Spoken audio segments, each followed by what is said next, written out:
a viewer by the name of Jacob LeBlanc.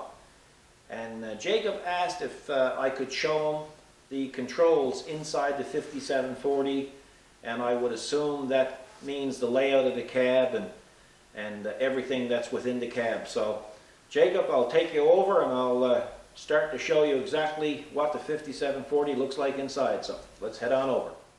Okay, the first thing with the cabs of the Canadian 5740 models, or the Grand L 40 series models, they all came with their with the lights in the rear. That was, I guess they consider that a winter package. And now again, the lights have been changed on this. The OEM lights were taken down and everything is LED, as you can see. Also with the Canadian package, the rear defrost or defog was also included on the three rear windows, and that's not optional in Canada. That's standard equipment. I think it's optional in the US, or it was optional in the US. And as you can see, there's even alley lights that I installed here as well. Before we open the door, you'll also notice that right there, there's a square item right there in the glass. Well, that's a sensor that I have on the windows, and that senses moisture, and as soon as it senses the moisture, it'll start the wipers automatically, so I don't have to be reaching on top of the cab all the time and turning on the wipers and turn them off. It will only swipe the window when it's absolutely essential to swipe the window. Now, when you open up the cab, the first thing you'll notice is the light comes on in the cab. Now, on these 5740s, especially I think from 2011 up, it didn't have that feature on the right-hand side door. So what I did is I purchased another switch, like you see here, and I put it over on the other door, and the wiring harness was already there for it, so it was just a matter of plugging in the switch. So that's it. Now, when you look in the cab, you'll see a Grammer air ride seat. That's not standard equipment for the GL 40 series in the Kubotas. That's one that I retrofit to fit this tractor, and it involved in taking out the floor pan and cutting the floor pan down and taking it or making it all back together and making the seat fit the tractor. It's got its own built-in compressor, and it's a very, very comfortable seat. It's got adjustable armrests, as you can see, and you can change the height of them like so. And it's got the headrest, and it's also got a literature compartment in the back where you can put your service manuals and whatnot. It also has a clutch, and the clutch is basically only used for starting the tractor. So that's basically all you use it for. Now, in long-term storage, you're going to notice there's a little clip here, and what you do, you push your clutch pedal down, and there's a hole back here, and you hold that clutch pedal down. That way your clutch don't stick to your flywheel in long-term storage needs. So you'll also notice too that there's a cell phone holder here, and I always got this habit of putting down a towel on the floor, because when you're snow clearing, you get in, the snow will get on that, and of course it'll melt, and this will absorb the water, so you don't have to have you don't have to be cleaning up your floor. I mean, the floor is really clean in this tractor. So now we'll get up in the cab, and I'll point out some more options to you. Okay, so we're in the cab. There is a push lever down here, and when you push that lever, you can pull the steering wheel back, and it makes it quite comfortable. I'm in the air ride seat. Now, again, this tractor has been heavily modded, so there's going to be things in it that is not in your average 5740 or your 40 series tractor. Over here there's a gauge that tells me what the temperature is outside. There's a gauge here that tells me the voltage. and there is a backup camera. I will turn on the ignition switch and show you. Let me turn off the blower, and as you can see, it's 14 degrees Celsius in the shop right now. There's the voltage, and you can see the lights flickering from the Welland LED mini light bar on top of the tractor. Now I'll turn off the key again. Oh, before I turn off the key, we also have this item right here. Now this might be flickering in the video, but it's not flickering here in the cab. I think the camera's set up to probably 30 frames per second, so if I set it up to 60, you wouldn't see the flickering. But anyway, this is a digital inclinometer. So basically you can set this up, and if you exceed the angle that you have programmed into it, let me see if I can just loosen this up. It will give you an audible alarm like that, and I don't really use it because I usually tell by the seat of my pants or what's in my pants if I'm after getting too close to tipping over the tractor. But anyway, it's there. I also added a AC plug and or DC plug, and or an accessory plug, whatever you want to call it. There's a number of mirrors added. One there, one here, and one there. The OEM stereo was removed, and we have a Sony Explode stereo put in here, and as you can see, it plays USB, Bluetooth, whatever. Over here is your main switches. This is your temperature control, and this is your directional control, and of course this is your fan control. Up here you have reverse lights. The rear one's over the cab. You have the front ones. You have the rear wiper. You have the front one. The front one don't really get used much because when you go down here, there's an override switch. With that switch turned off, the wipers won't work automatically from that sensor. With the switch turned on, it'll work automatically. Or I can just override it by pushing it. So everything works exactly as it's supposed to, except I just added the automatic feature. Now, there's a lot of settings on the dash itself. The Grand L comes with a lot of electronics, and there's a HST response button here, so you can adjust it where your tractor will take off really fast or gradually take off. So if it's really slippery, you'd want it to take off really slow. In the summer, if you're doing a bit of loader work, you'd want it to set up fast. But I just kind of leave it in the neutral or the in-between area, and I find that good. Over here, you'll see stall guard. And what that does is, by pushing this button here, is that prevents your engine from stalling if you happen to overload it. Now, this here is a auto. It'll switch gears for you automatically from high to low in each range. If you have these turned off, if you looked at the Rabbit, there's a switch here, and when you toggle that switch, you can go from turtle to rabbit by the flick of a button, and you can, whatever gear you have it in, it'll be 2 speeds in high, 2 speeds in medium, and 2 speeds in low. So this switch is really good for that, for shifting between high and low in each range. Now, if you didn't want to switch between high and low in each range, you could set it up and have her switch automatically between high and low in each range. So to save you a bit of trouble and fooling around. Now, over here, there's a button here, and that's auto throttle.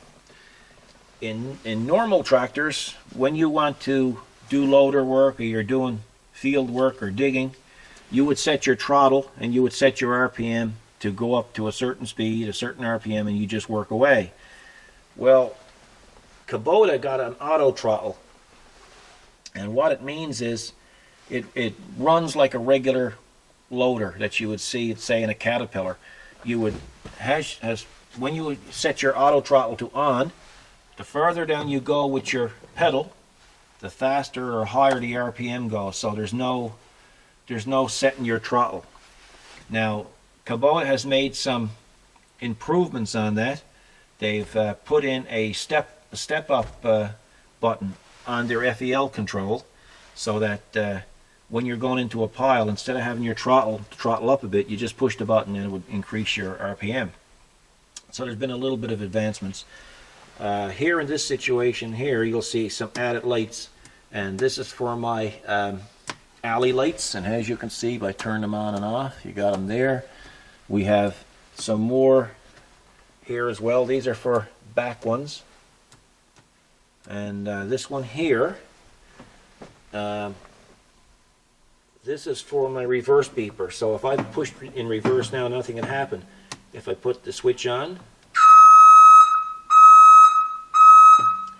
and the reason why the switch is there is because if I'm out plowing early in the morning or late in the night, I just simply switch it off when there's no one around, and I can put it in reverse and it overrides the beeper and it don't come on. So that's another nice feature. There's also a few creature comforts. I made this cup holder or mug holder, and this is a thermostatic, well, I guess you call it a thermos in one sense. It keeps coffee hot for 2.5 hours, and it's spill proof. Nothing will come out until you push the button. And it's made by Contigo, and Costco sell them. They're a great cup, great mug, and they work really well. But the problem is, in these things, there's a cup holder, but the cup holder is way back here, so you literally got to turn around to get it out of the cup holder. So I decided to make that one there as well. So and that works quite well. It don't move. When I'm videotaping in the tractor, these are just a couple of the mounts that I use. There's a microphone that I use. Behind that is what they call a RAM mount, and I use those. They're in the tractor in other places as well. There's another place here, right there, and that's just basically a MP3 recorder right there. If I want to record a note or a message, it's there. The sound system, I removed the OEM speakers, and there's infinity speakers in the back here, and really nice sound. Really happy with the sound system. A few other things you'll see. These here, this is a inside temperature gauge, thermometer I guess you'd call it. So these are originally made for motorcycles, but Clocks for Bikes sells them, and I pretty well got them on everything. There's a clock here, and there's a temperature thermometer here, and they just bolt right on here. They don't bolt on, there's just a little pinch set screw, and they just hug there really well, and really nice feature. I like those things. Over here, this is for pulling up your, in my case, the snowblower in the back. These are different adjustments right here. You can just go by, or you can set it to go to a certain height or drop to a certain height by adjusting this knob here. Well, number one is full down. Right here is the power takeoff button. Now this is what controls the power takeoff, turns it on and off. This is fairly different. This is different than some of the Grand Ls, because some of the Grand Ls just had a lever, and I had one that had the lever, and I found it okay. But what I like about this particular one is when you turn it on, and say for instance something happens and you have to turn off your PTO real quick, you just touch it and it pops off. So it's a nice feature. Right here is the FEL control, which is front end loader control, and this one might look a little different than some, because this one has the factory third function valve, and the third function valve is what controls any implement that you put up in the front. Like I have a blade up in the front, so in order to turn that blade or angle that blade, you need to have hydraulic pressure going to it, and that kit is under that particular cover that you see right there where it says no step. And it works well, but it comes with this new control unit, and you basically pull up your blade like that, you push it down. It has another feature: when you push it further, that means it's in float position, and that means that the FEL is going to follow the contour of the ground, and it works quite well. Right here is the buttons for left and right angle of the blade, and in order for them to work, you need to power up that third function switch, and you might be able to hear that. And that's how that works. Now, if you want to work on the machine, or you don't want anybody putting the bucket up or down, there is a safety lever here, and that locks everything in place. So, and I'll turn around now and show you what's out in the back. In the back, you're going to see this has allowances for 3 auxiliary remotes in the back. I only have 2. I only needed 2. One has float, and one controls the chute rotation, and the other one shows controls the float, or the chute deflection, which is up and down. So one turns it, and one just directs the snow with the top chute. Back here you'll see I have a accessory outlet. Well, that came with it, and I just have an adapter put in there so I can control or power up my 3 LED lights in the back. The LED lights are very, very low energy consumption, so there's no danger here. And one actually runs the compressor for the seat as well, so it's never been an issue. And back here is your rear windows, as you can see, and your grids. And down in the back here is a place for a little compartment where you can put odds and ends and whatnot, and little compartments there. And let me see now. I've got to turn around here because it's kind of tight in here. You'll also notice that there's lights, red lights on each side. Why are there lights on each side? Well, I'm going to tell you what happens. When you set your park brake, the only light that comes on for your park brake is this one right here. Okay, sorry about the zoom, with the P.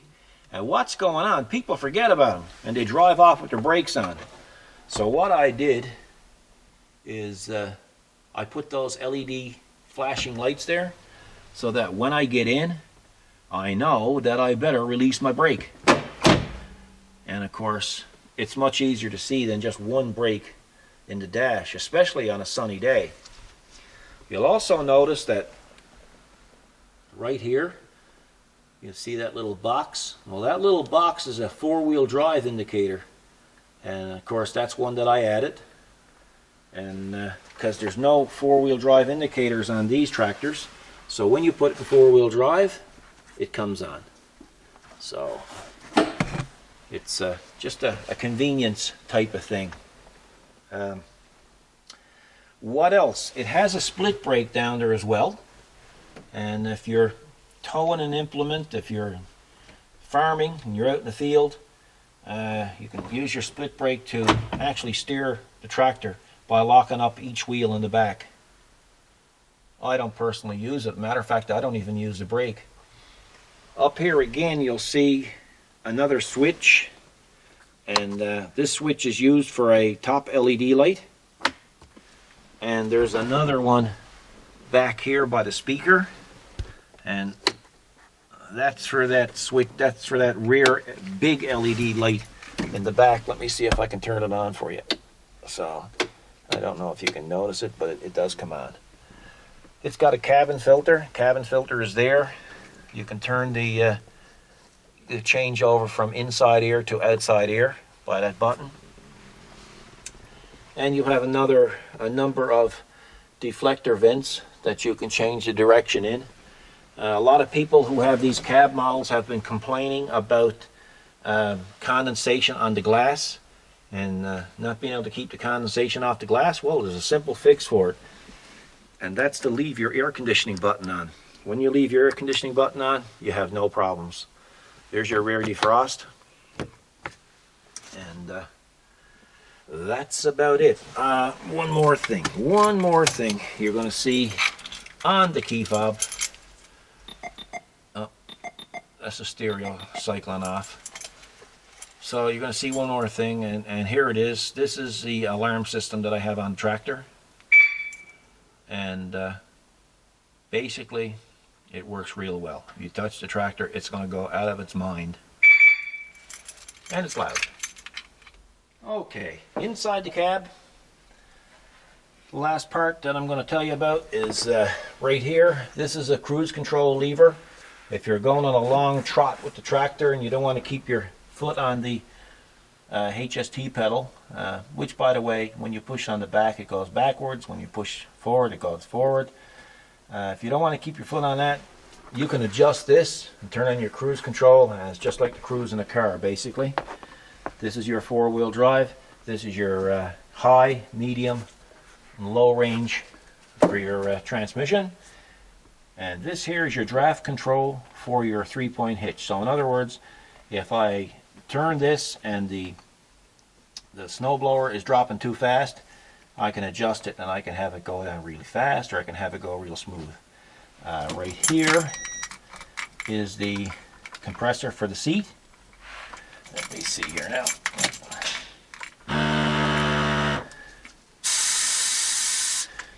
When you sit on it, you watch that window. When that window turns green, that means you have just enough pressure in the seat and you're safe to operate. If it's yellow, it's either too soft or too hard. So that's how that works. So there it is. That's the inside of a 5740 or a Grand L 40 series tractor. So I hope I've answered all your questions, and I hope you're a little more familiar with it now. It's a nice unit. I like the tractor. It's equipped the way that I want it equipped.